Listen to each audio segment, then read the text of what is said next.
Hello everyone, tuturuan ko kayo kung paano gamitin Excel. Una, pindutin ang app, tapos pindutin nyo na sa taas na parang plus. Tapos pindutin nyo yung blank workbook. Tapos mag-fill up ka na kung ano ang gagawin mo.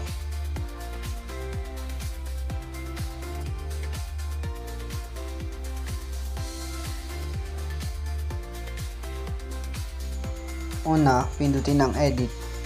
For example, boys at girls na lang ang ilalagay kong example.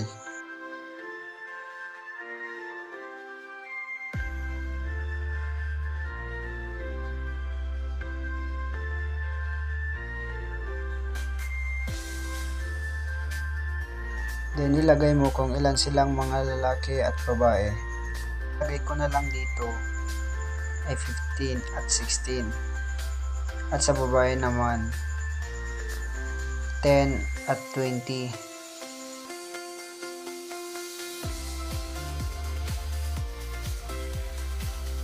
Tapos lagyan natin ng total para makita natin kung ilan sila.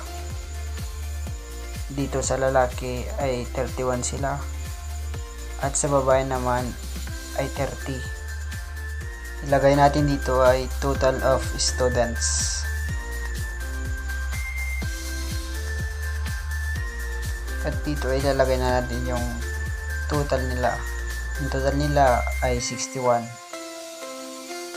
Pwede mo rin lagyan ng kulay. Pindutin mo lang yung nasa ibaba na square. And then pwede ka na lang mamili ng gusto mong kulay.